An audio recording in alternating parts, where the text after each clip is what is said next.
Hi, this is Keith Curtis with Things I Have Discovered. Sticks and stones can break my bones, but words can never hurt me. Have you ever heard a child say that? Of course you have. Have you ever said that?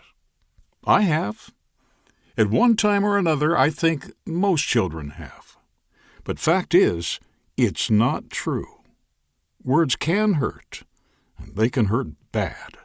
Why? Because Proverbs 18:20 tells us death and life are in the power of the tongue. Did you know that before he was born as a man on earth, Jesus was known throughout eternity past as the Word? John 1:1 says, "In the beginning was the Word, and the Word was with God, and the Word was God."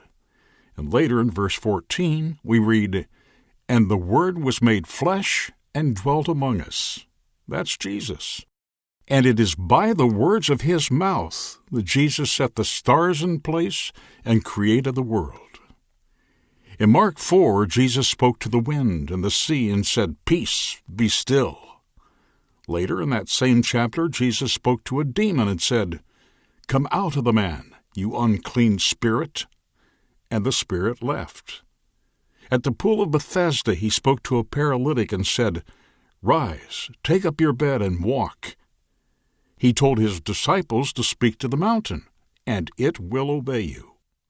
In Matthew 8, the Roman centurion declared that all that was required for his servant to be healed was that Jesus simply speak the word.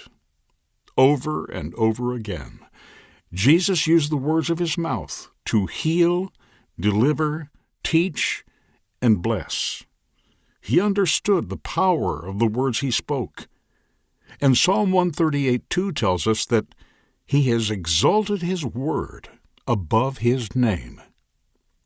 We live in a time when most people, even those who call themselves Christians, are very careless with their words. They simply do not understand that the words we speak can bring blessing and cursing, life and death. So the next time you think of that children's rhyme, remember that the Bible is full of verses that proclaim the power and importance of the words we use.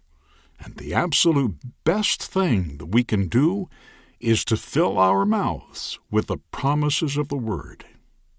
In the parable of the sower in Matthew 13, Jesus explained that the sower was sowing the Word, the promises of God, the good seed. If you want to see good things in your life, you need to be sowing good seed with your mouth. Griping and complaining is like planting weeds. With Things I've Discovered, this is Keith Curtis.